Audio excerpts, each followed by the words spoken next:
പ്രിയമുള്ള വിദ്യാർത്ഥികളെ, എല്ലാവർക്കും ഓൺലൈൻ ക്ലാസ്സിലേക്ക് സ്വാഗതം.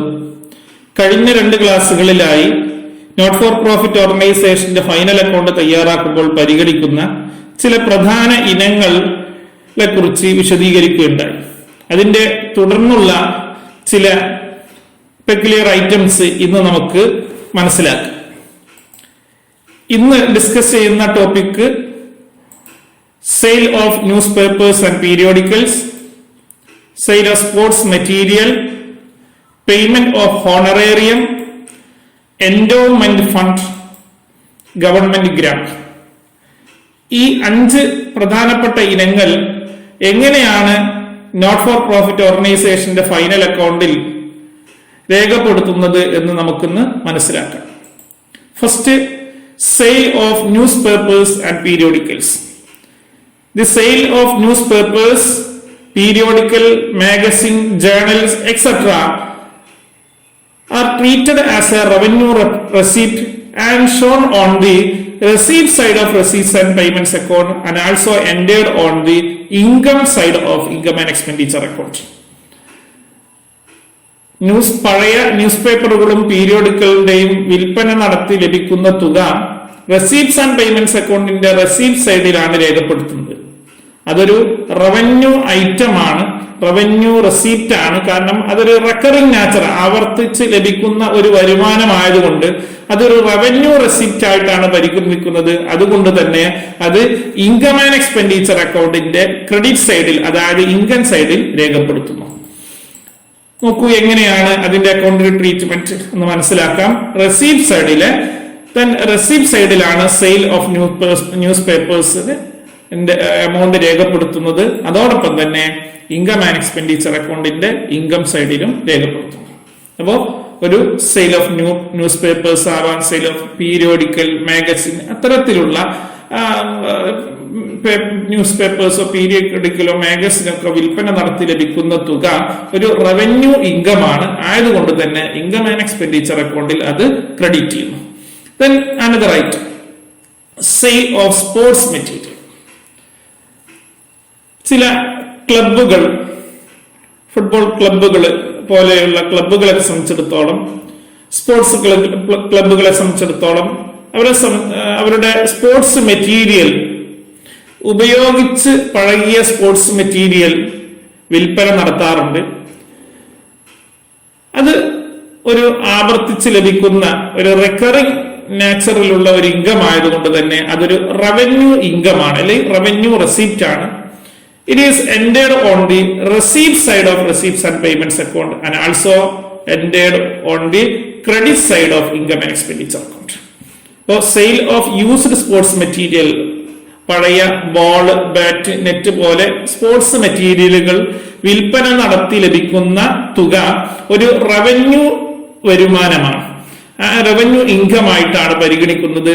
ആയതുകൊണ്ട് തന്നെ അത് ഇൻകം ആൻഡ് എക്സ്പെൻഡിച്ചർ അക്കൗണ്ടിന്റെ ക്രെഡിറ്റ് സൈഡിൽ, അതായത് ഇൻകം സൈഡിൽ രേഖപ്പെടുത്തുന്നു. അതിന്റെ അക്കൗണ്ടിംഗ് ട്രീറ്റ്മെന്റ് മനസ്സിലാക്കാം. സെയിൽ ഓഫ് സ്പോർട്സ് മെറ്റീരിയൽ, പഴയ സ്പോർട്സ് മെറ്റീരിയൽ വിൽപ്പനയിലൂടെ ലഭിക്കുന്ന തുക റെസീപ്റ്റ്സ് ആൻഡ് പേയ്മെന്റ്സ് അക്കൗണ്ടിന്റെ റെസീപ്റ്റ് സൈഡിലാണ് രേഖപ്പെടുത്തുന്നത്. കാരണം അതൊരു റെസീപ്റ്റ്സ് ആണ്, ഒരു വരുമാനമാണ്. അതോടൊപ്പം തന്നെ അത് ഇൻകം ആൻഡ് എക്സ്പെൻഡിച്ചർ അക്കൗണ്ടിന്റെ ഇൻകം സൈഡിൽ രേഖപ്പെടുത്തുന്നു. കാരണം അതൊരു റവന്യൂ ഐറ്റം ആയതുകൊണ്ട് തന്നെ. Then another point, payment of honorarium. ആദ്യം എന്താണ് പേയ്മെന്റ് ഓഫ് ഹോണറേറിയം എന്ന് മനസ്സിലാക്കാം. It is the amount paid to the person who is not the regular employee of the institution for rendering some special services.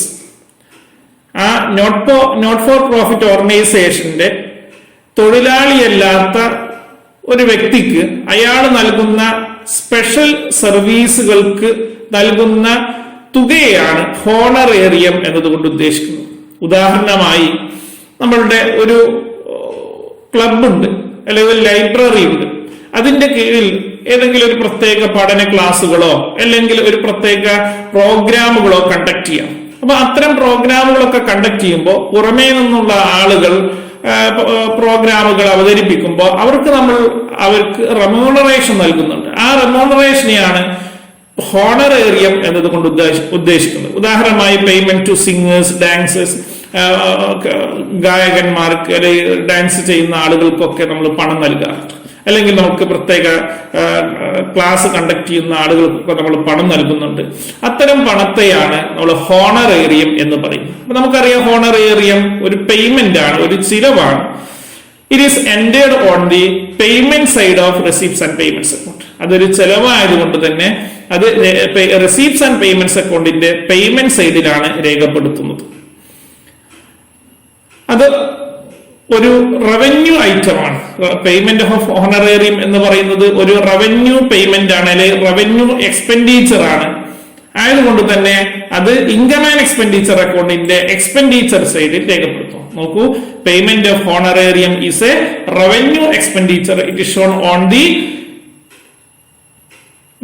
payment side of receipts and payments account and also entered on the expenditure side of income and expenditure account. ഉദാഹരണമായി honorarium to സെക്രട്ടറിക്ക് നൽകുന്ന honorarium. അപ്പോ ഒരു ഏതെങ്കിലും വ്യക്തികൾക്ക്, അതിന്റെ regular employees അല്ലാത്ത ആളുകൾക്ക് അവര് നൽകുന്ന പ്രത്യേക സേവനത്തിന് പ്രതിഫലമായി നൽകുന്ന തുകയാണ് ഹോണറേറിയം. ഹോണറേറിയം എന്ന് കണ്ടാൽ നമുക്ക് മനസ്സിലാക്കാം അതൊരു റവന്യൂ എക്സ്പെൻഡിച്ചർ ആണ്. റെസീപ്റ്റ്സ് ആൻഡ് പേയ്മെന്റ്സ് അക്കൗണ്ടിന്റെ പേയ്മെന്റ് സൈഡിൽ രേഖപ്പെടുത്തുന്നു. അതോടൊപ്പം തന്നെ it also ended on the debit side or expenditure side of the income and expenditure account. Income and expenditure അക്കൗണ്ടിൽ ഡെബിറ്റ് ചെയ്യുകയാണ് അത്തരത്തിലുള്ള ഒരു ഐറ്റം ചെയ്യുന്നത്. Then another item, endowment fund.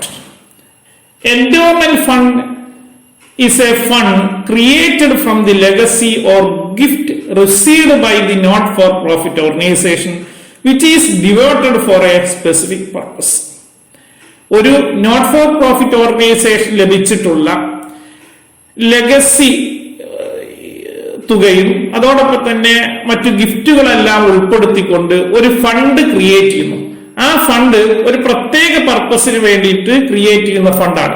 അത്തരം ഒരു പ്രത്യേക പർപ്പസിന് വേണ്ടി ലെഗസി രൂപത്തിൽ ലഭിച്ച തുകയും ഗിഫ്റ്റായി ലഭിച്ച തുകയൊക്കെ ഉൾപ്പെടുത്തിക്കൊണ്ട് ഒരു ഫണ്ട് ക്രിയേറ്റ് ചെയ്യുമ്പോൾ ആ ഫണ്ടിനെയാണ് എൻഡോമെന്റ് ഫണ്ട് എന്ന് പറയുന്നത്. It is A fund created from the legacy or gift received by the not-for-profit organization which is devoted for a specific purpose. ഒരു പ്രത്യേക പർപ്പസിന് വേണ്ടി ലെഗസി ആയി ലഭിക്കുന്ന തുകയും ഗിഫ്റ്റ് ആയി ലഭിക്കുന്ന തുകയും എല്ലാം ചേർത്ത് ഒരു ഫണ്ട് ക്രിയേറ്റ് ചെയ്യുമ്പോൾ അതിനെയാണ് എൻഡോമെന്റ് ഫണ്ട് എന്ന് പറയുന്നത്. അപ്പൊ ഈ എൻഡോമെന്റ് ഫണ്ട് എന്ന് പറയുന്നത് ഒരു പ്രത്യേക പർപ്പസിന് വേണ്ടി നമ്മൾ ലെഗസി ആയി ലഭിക്കുന്ന തുകയും ഗിഫ്റ്റ് ആയി ലഭിക്കുന്ന തുകയും എല്ലാം ചേർത്ത് രൂപീകരിക്കുന്നതാണ്. ആയതുകൊണ്ട് തന്നെ ഇതൊരു ക്യാപിറ്റൽ റെസീപ്റ്റ് ആണ്. ശ്രദ്ധിക്കണം, എൻഡോമെന്റ് ഫണ്ട് എന്ന് പറയുന്നത് ഒരു ക്യാപിറ്റൽ റെസീപ്റ്റ് ആണ്. ക്യാപിറ്റൽ റെസീപ്റ്റ് ആകുമ്പോൾ ഒരിക്കലും ഇൻകം ആൻഡ് എക്സ്പെൻഡിച്ചർ അക്കൗണ്ടിൽ രേഖപ്പെടുത്തില്ല. പകരം ഇത് shown on the liability side of the balance sheet. Balance ഷീറ്റിന്റെ ലയബിലിറ്റി സൈഡിൽ പ്രത്യേകമായി എൻഡോമെന്റ് ഫണ്ട് രേഖപ്പെടുത്തുകയാണ് ചെയ്യുന്നത്. എൻഡോമെന്റ് ഫണ്ട് പ്രത്യേകമായി ഓർക്കുക ഒരു ക്യാപിറ്റൽ റെസീപ്റ്റ് ആണ്. അപ്പൊ എൻഡോമെന്റ് ഫണ്ടിന്റെ അക്കൗണ്ടിംഗ് ട്രീറ്റ്മെന്റ് എന്ന് മനസ്സിലാക്കാം. Fund മെന്റ് four providing permanent means of support. ഒരു പ്രത്യേക ആവശ്യങ്ങൾക്ക് വേണ്ടി, ഒരു പെർമനന്റ് സ്ഥായിയായിട്ടുള്ള ഒരു സഹായത്തിന് വേണ്ടി നമ്മൾ രൂപീകരിക്കുന്നതാണ് ഇത്തരത്തിലുള്ള എൻഡോമെന്റ് ഫണ്ട് എന്ന് പറയുന്നത്. അത് റെസീപ്റ്റ്സ് ആൻഡ് പേയ്മെന്റ്സ് അക്കൗണ്ടിന്റെ റെസീപ്റ്റ് സൈഡിലാണ് രേഖപ്പെടുത്തുന്നത്. അപ്പോൾ 10,000 എൻഡോമെന്റ് ഫണ്ട് ഒരു receipts and payments account receipt സൈഡിൽ രേഖപ്പെടുത്തുന്നു. അതോടൊപ്പം തന്നെ ഇൻകം ആൻഡ് എക്സ്പെൻഡിച്ചർ അക്കൗണ്ടിൽ അത് രേഖപ്പെടുത്തില്ല. കാരണം അതൊരു ക്യാപിറ്റൽ റെസീപ്റ്റ് ആയതുകൊണ്ട് അത് ബാലൻസ് ഷീറ്റിന്റെ ലയബിലിറ്റി സൈഡിലാണ് രേഖപ്പെടുത്തുന്നത്. അപ്പോൾ എൻഡോമെന്റ് ഫണ്ട് എന്ന് പറയുന്നത് ഒരു ക്യാപിറ്റൽ റെസീപ്റ്റ് ആണ്. ഒരു പ്രത്യേക പർപ്പസിന് വേണ്ടി ക്രിയേറ്റ് ചെയ്യുന്ന ഒരു ഫണ്ടാണ് എൻഡോമെന്റ് ഫണ്ട്. അപ്പോൾ അതൊരു ക്യാപിറ്റൽ റെസീപ്റ്റ് ആണ്. റെസീപ്റ്റ്സ് ആൻഡ് പേയ്മെന്റ്സ് അക്കൗണ്ടിന്റെ റെസീപ്റ്റ് സൈഡിലും ബാലൻസ് ഷീറ്റിന്റെ ലയബിലിറ്റി സൈഡിലുമാണ് അത് രേഖപ്പെടുത്തുന്നത്. Then another item, government grants. മിക്കവാറും നോട്ട് ഫോർ പ്രോഫിറ്റ് ഓർഗനൈസേഷൻ ആയിട്ടുള്ള സ്കൂൾ, കോളേജുകൾ അല്ലെങ്കിൽ ലൈബ്രറി, ക്ലബുകൾ ഒക്കെ ഗവൺമെന്റിന്റെ സഹായം ലഭിക്കാറുണ്ട്.